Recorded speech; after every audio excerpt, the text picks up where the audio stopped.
बिस्मिल्लाहिर्रहमानिर्रहीम। Dear students, अस्सलाम वालेकुम। आज हम न्यू चैप्टर स्टार्ट करते हैं, रैंडम वेरिएबल्स। जब भी हम कोई रैंडम एक्सपेरिमेंट परफॉर्म करते हैं, हमारे पास दो तरह के एक्सपेरिमेंट होते हैं, एक रैंडम एक्सपेरिमेंट और एक non random experiment, deterministic experiment. तो डिटर्मिनिस्टिक एक्सपेरिमेंट वो होता है कि जिसको हम अगर 1000 टाइम भी रिपीट करें तो वो सेम रिज़ल्ट देता है। फॉर एग्ज़ाम्पल, जब हम हाइड्रोजन और ऑक्सीजन को कंबाइन करते हैं, उसको मिलाते हैं, तो उससे जो है ना पानी बनता है। ठीक है, तो ये डिटर्मिनिस्टिक यानी हमें पता होता है कि ये इसके बराबर होता है। ठीक है, इसको ऐसे एक्सपेरिमेंट्स को डिटर्मिनिस्टिक एक्सपेरिमेंट कहते हैं। जबकि एक होता है रैंडम एक्सपेरिमेंट या नॉन डिटर्मिनिस्टिक एक्सपेरिमेंट। तो नॉन डिटर्मिनिस्टिक एक्सपेरिमेंट वो एक्सपेरिमेंट होता है कि अगर हम वन टाइम इसको परफॉर्म करते हैं तो सेकंड टाइम वही रिज़ल्ट देता है या नहीं देता, यानी कोई गारंटी नहीं है कि वो सेम रिज़ल्ट दे दे, वो डिफरेंट रिज़ल्ट प्रोड्यूस करते हैं। तो ऐसे एक्सपेरिमेंट्स को रैंडम एक्सपेरिमेंट या नॉन डिटर्मिनिस्टिक एक्सपेरिमेंट कहते हैं। तो जब इस नॉन डिटर्मिनिस्टिक एक्सपेरिमेंट के जो आउटकम्स हमारे पास आते हैं और इसको हम न्यूमेरिकल वैल्यूज़ असाइन करते हैं, तो उस न्यूमेरिकल वैल्यूज़ को हम रैंडम वेरिएबल्स कहते हैं। तो डेफिनेशन देखें, a numerical quantity whose value is determined by the outcome of a random experiment is called a random variable. A numerical quantity whose value is determined by the outcome of a random experiment is called, यानी जब हम एक random experiment perform करते हैं और उसका जो outcome आता है और उस आउटकम को जब हम न्यूमेरिकली एक्सप्रेस करें, इसको रैंडम वेरिएबल कहते हैं। रैंडम वेरिएबल को हम चांस वेरिएबल भी कह सकते हैं, स्टोकास्टिक वेरिएबल भी कह सकते हैं, या सिंपली हम इसको वेरिएबल भी कह सकते हैं और उसको RV से एब्रीविएट कर सकते हैं। ठीक है, रैंडम वेरिएबल्स के दो टाइप्स होते हैं हमारे पास, continuous random variable and discrete random variables. Continuous random variables को हम एक इंटरवल की फॉर्म में एक्सप्रेस कर सकते हैं, जैसा कि टेम्परेचर एट अ प्लेस, या किसी पर्सन का जो है हाइट, वेट वगैरह, या time to failure for an electronic system etcetera. ये एग्जांपल्स हैं कंटिन्यूस रैंडम वेरिएबल्स के। जबकि डिस्क्रीट रैंडम वेरिएबल्स वो रैंडम वेरिएबल होता है कि वो जो है ना हम उसको होल नंबर में एक्सप्रेस करें, तो इसको डिस्क्रीट रैंडम वेरिएबल्स कहते हैं। तो डेफिनेशन देखें कंटिन्यूस रैंडम वेरिएबल और डिस्क्रीट रैंडम वेरिएबल्स का। Continuous random variables, a random variable x is defined to be continuous if it can assume every possible value in an interval a and b, where a will be less than b, that is the height of a person, temperature at a place, time to failure of an electronic system, etc. are the examples of continuous random variable। यानी अगर जो भी value हो और उसको हम एक interval की फॉर्म में एक्सप्रेस कर सकते हैं, तो ऐसे वेरिएबल को कंटिन्यूस रैंडम वेरिएबल्स कह सकते हैं हम। ठीक है, जबकि दूसरा है discrete random variable. A random variable x is defined to be discrete if it can assume values which are finite or countably infinite, that is the number of heads obtained in a coin tossing experiment and the number of students in a class etc. यानी ये देखें, ये ऐसे examples हैं discrete random variables की कि इसको हम होल नंबर्स में एक्सप्रेस कर सकते हैं। यानी आप देखें कि नंबर ऑफ़ स्टूडेंट्स पॉइंट्स में नहीं आ सकते, या नंबर ऑफ़ हेड्स जो हैं वो भी होल नंबर्स होते हैं। ठीक है, अब ये तो हमने डिफ़ाइन किए कि कंटिन्यूस रैंडम वेरिएबल क्या होता है, डिस्क्रीट रैंडम वेरिएबल क्या होता है। ठीक है, लेकिन अब इसके लिए हम डिस्क्रीट रैंडम वेरिएबल के लिए भी प्रोबेबिलिटी डिस्ट्रीब्यूशन बनाएंगे और कंटिन्यूस रैंडम वेरिएबल के लिए भी प्रोबेबिलिटी डिस्ट्रीब्यूशन बनाएंगे। तो प्रोबेबिलिटी डिस्ट्रीब्यूशन बनाने से पहले हम कुछ टर्मिनोलॉजीज़ जान लेते हैं कि प्रोबेबिलिटी डिस्ट्रीब्यूशन क्या है, डिस्ट्रीब्यूशन फंक्शन क्या है, डिस्ट्रीब्यूशन क्या होता है। ठीक है, तो सबसे पहले डिस्ट्रीब्यूशन डिफ़ाइन करते हैं कि व्हाट इज़ डिस्ट्रीब्यूशन। तो डिस्ट्रीब्यूशन का मतलब है कि डेटा को अरेंज करना, असेंडिंग या डिसेंडिंग ऑर्डर में डेटा को अरेंज करने को डिस्ट्रीब्यूशन कहते हैं। अब प्रोबेबिलिटी डिस्ट्रीब्यूशन क्या होता है? जब हम किसी भी रैंडम वेरिएबल के वैल्यूज़ को एक टेबल की फॉर्म में लिखें और उन वैल्यूज़ के सामने उसकी एसोसिएटेड प्रोबेबिलिटीज़ भी लिखें, तो ऐसे टेबल को हम प्रोबेबिलिटी डिस्ट्रीब्यूशन कहते हैं। ठीक है, जबकि डिस्ट्रीब्यूशन फंक्शन क्या होता है? डिस्ट्रीब्यूशन फंक्शन हमें प्रोबेबिलिटी देता है एक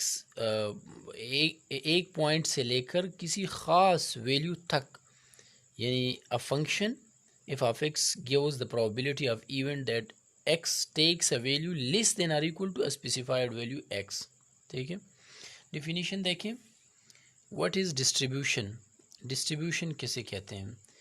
the arrangement of data in an ascending or descending order is called distribution.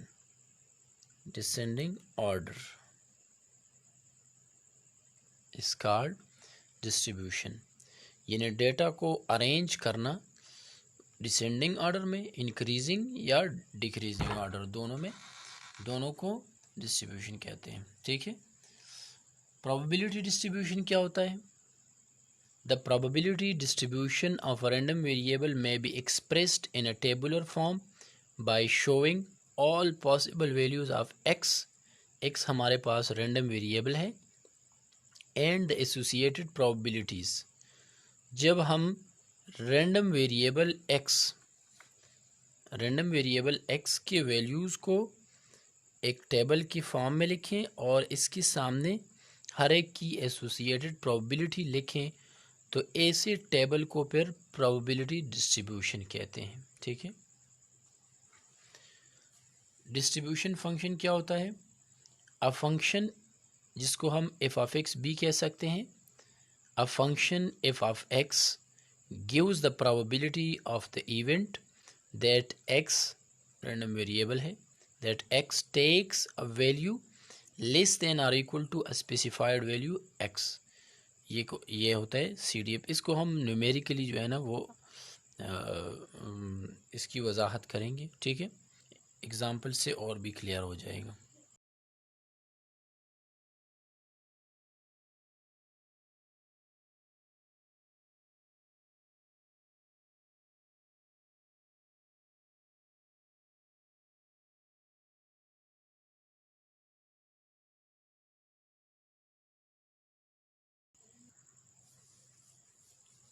Example देखें, find the probability distribution and distribution function.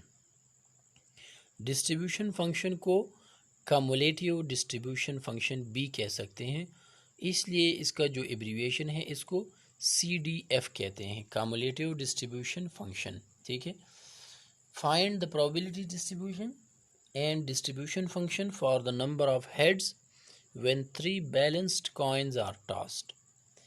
जब हम 3 बैलेंस्ड कॉइन टॉस करते हैं तो इसका सैम्पल स्पेस हमारे पास 8 आउटकम्स बनते हैं। ठीक है, यानी 2 power 3 which is equal to 2 multiplied by 2 multiplied by 2 is equal to 8 outcomes. तो इसका सैम्पल स्पेस क्या बनेगा? हेड हेड हेड, यानी फॉर एग्जांपल फर्स्ट कॉइन पे भी हेड, सेकंड कॉइन पे भी हेड और थर्ड कॉइन पे भी हेड आता है। ये पॉसिबल आउटकम्स हैं, सारे 8 के 8 जो हैं पॉसिबल आउटकम्स होते हैं। ठीक है, या ऐसे भी आ सकते हैं कि फर्स्ट 2 पे हेड आए और थर्ड 1 पे टेल आए, या फर्स्ट पे हेड, सेकंड पे टेल और थर्ड पे हेड, या फर्स्ट पे टेल एंड लास्ट 2 पे हेड्स एंड सो ऑन। ठीक है। तो ये पॉसिबल आउटकम्स बनते हैं जब हम 3 बैलेंस्ड कॉइन टास्क करते हैं। तो इसका टोटल सैम्पल स्पेस जो है वो 8 आउटकम्स बनते हैं, ठीक है। अब हमारा इंटरेस्ट किस चीज़ में है, हम इंटरेस्टेड हैं हेड्स में, ठीक है। तो हमारा रैंडम वेरिएबल भी हेड्स का ही होगा, ठीक है। तो हम अपने रैंडम वेरिएबल को नाम देते हैं कि let X be a random variable. हमारा रैंडम वेरिएबल एक्स बन गया। Let X be a random variable that denotes the number of heads. यहाँ पर हम नंबर ऑफ हेड्स के लिए डिस्ट्रीब्यूशन फंक्शन और प्रोबेबिलिटी डिस्ट्रीब्यूशन बनाते हैं ना। तो नंबर ऑफ हेड्स के लिए जब हम ये डिस्ट्रीब्यूशन प्रोबेबिलिटी डिस्ट्रीब्यूशन और डिस्ट्रीब्यूशन फंक्शन बनाते हैं तो हमारा random variable number of heads है, ठीक है। तो नंबर ऑफ हेड्स को हम नेम देते हैं कि let X be a random variable that represent the number of heads, ठीक है। Then the values of X are 0, 1, 2 and 3। अब ये कैसे आते हैं कि 0, 1, 2, 3। तो देखिए हम नंबर ऑफ हेड्स में इंटरेस्टेड है ना, ठीक है। तो इसमें ऐसे आउटकम्स, इस सैम्पल स्पेस में ऐसे आउटकम्स कि जिनमें एक भी हेड ना हो, ठीक है। तो वो ये आउटकम है लास्ट वन, ठीक है। ये है 0 हेड, यहाँ पर 0 हेड है तो x की एक वैल्यू 0 हो गई, ठीक है। अब ऐसे आउटकम यहाँ पर कि जिनमें 1 हेड हो, तो ये एक ये और एक ये 3 आउटकम्स ऐसे हैं कि जिनमें 1 हेड है, ठीक है, मौजूद है, एक हेड और 2 टेल। तो x की एक वैल्यू 1 हो गई, ठीक है। और इसके बाद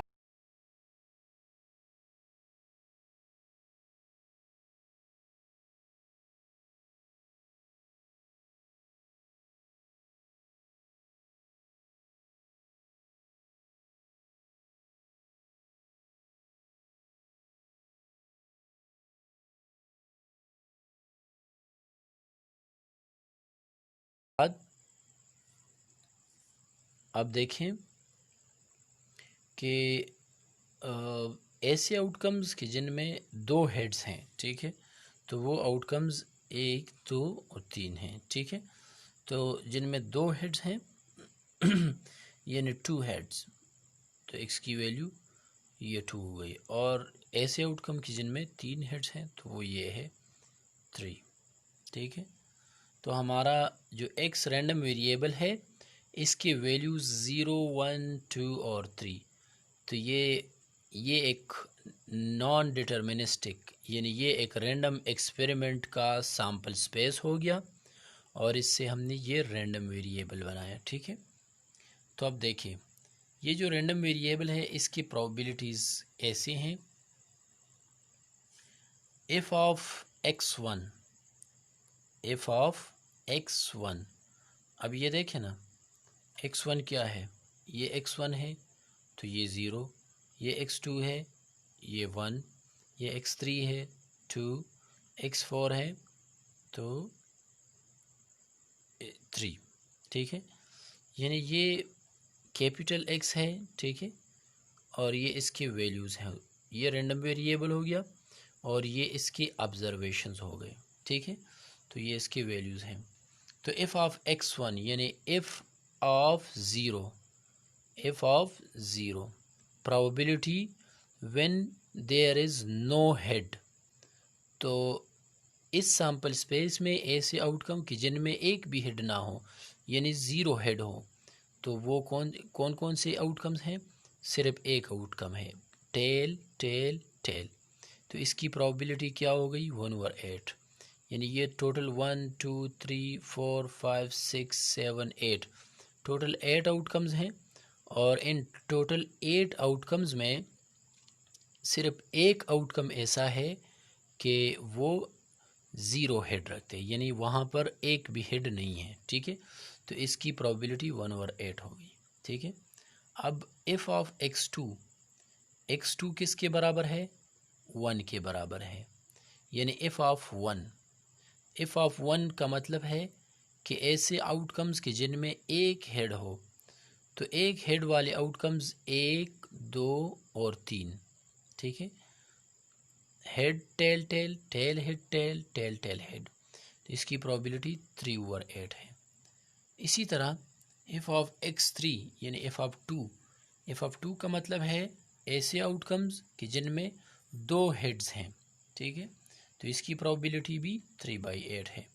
और f of x4 which is equal to f of 3 यानी जहाँ पर 3 हेड्स हैं तो वो आउटकम सिर्फ एक है और इसकी प्रोबेबिलिटी 1/8 है, ठीक है।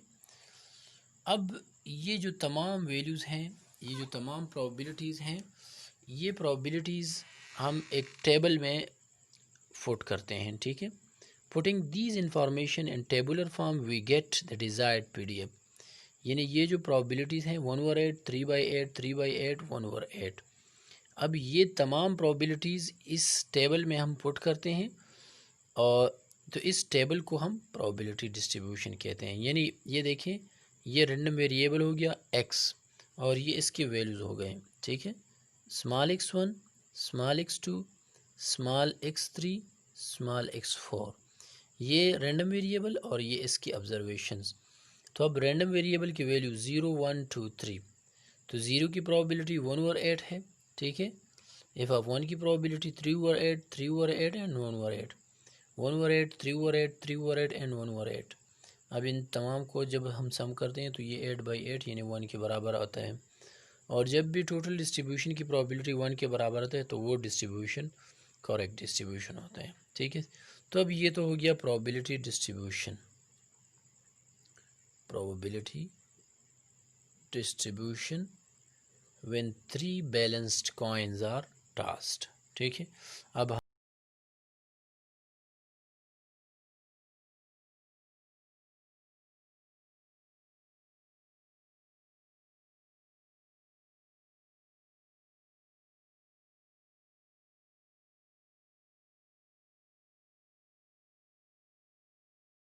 हम डिस्ट्रीब्यूशन फंक्शन देखें। डिस्ट्रीब्यूशन फंक्शन का डिफिनीशन क्या था कि the probability a function which gives the probability of event that x takes a value less than or equal to a specified value x will less than or equal to a specified value x। अब देखिए कि हम देखते हैं कि capital x क्या है, random variable denote करता है। तो रैंडम वेरिएबल यानी x इज़ लेस देन 0, तो जब 0 से लेस हो यानी हमारे पास x की वैल्यूज़ तो 0, 1, 2 और 3 ये तो एग्जिस्ट करते थे, ठीक है, यानी ये तो इसकी वैल्यूज़ हैं। तो अब f of zero when x is equal to 0 यानी जहाँ पर नो हेड हैं, ठीक है, तो एक आउटकम ऐसा है यानी टेल टेल टेल कि वो एग्जिस्ट करता है, तो इसकी प्रोबेबिलिटी 1/8 है, ठीक है। इसकी प्रोबेबिलिटी 3/8 है, इसकी प्रोबेबिलिटी 3/8 है और इसकी प्रोबेबिलिटी 1/8 है, ठीक है। अब ये इन तमाम वैल्यूज़ के कुछ ना कुछ प्रोबेबिलिटीज़ मौजूद हैं, लेकिन अगर x यहाँ पर हम कहते हैं कि x less than small x, तो जब स्मॉल x यानी 0 से भी लेस है, -1 है, तो -1 मैंने आपको बताया था कि इम्पॉसिबल इवेंट के लिए प्रोबेबिलिटी हमेशा 0 रहेगी, ठीक है। तो ये -1 यहाँ पर है ही नहीं, तो ये इम्पॉसिबल इवेंट हो गया, ठीक है। तो यहाँ पर ये नहीं है, तो इसकी probability when probability capital X is less than or equal to X, sorry equal नहीं है, probability when capital X is less than small x which is equal to 0, इसकी प्रोबेबिलिटी 0 है, ठीक है।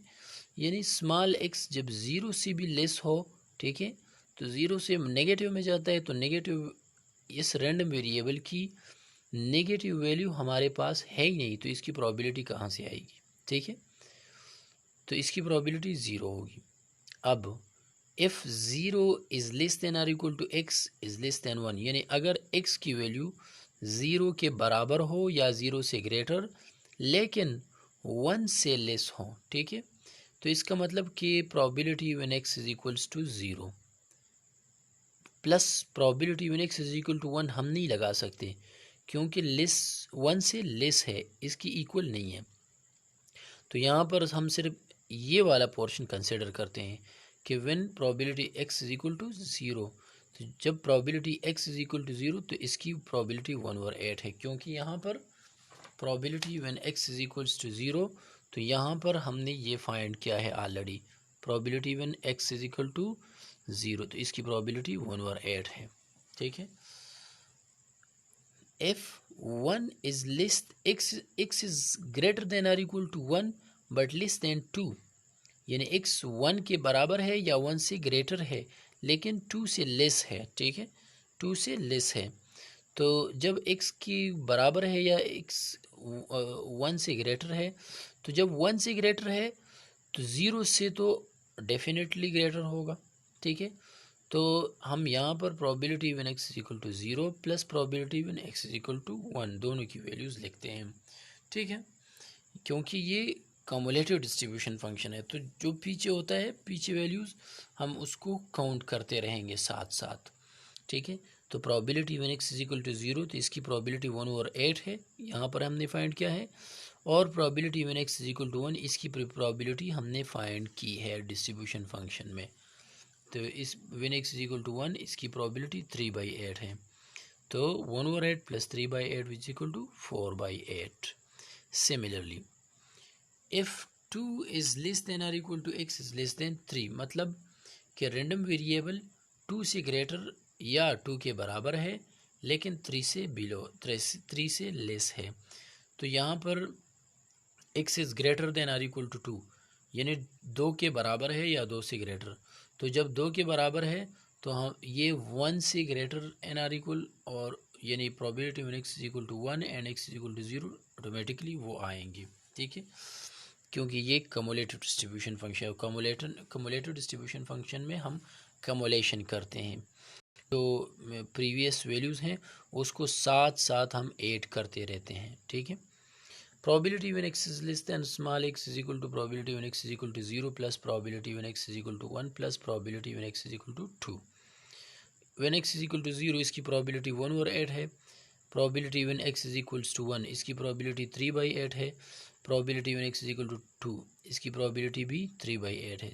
जब हम इसको ऐड करते हैं तो ये 7/8 के बराबर आता है। ठीक है, and last one when x is greater than or equals to 3, यानी 3 के बराबर जब है, तो 3 के बराबर तो ये 2, 1 और 0 वैल्यूज़ भी कंसिडर करते हैं, लेकिन अगर हम 3 से ग्रेटर भी ले लें, फॉर एग्ज़ाम्पल 4 लेते हैं, तो 4 तो हमारे पास रैंडम वेरिएबल की वैल्यू है ही नहीं, तो उसकी प्रोबेबिलिटी 0 आएगी। तो 4, 5, 6 एंड सो ऑन, जब हम ये ऐसी वैल्यूज़ लेते रहें तो इसकी प्रोबेबिलिटी क्योंकि 0 है तो वो कोई इफ़ेक्ट नहीं पड़ेगा इसमें। तो probability when x is greater than और इक्वल टू 3, तो यहाँ पर हम x is equal to 0, x is equal to 1, x is equal to 2 and x is equal to 3, इन 4 वैल्यूज़ की प्रोबेबिलिटीज़ लिखते हैं।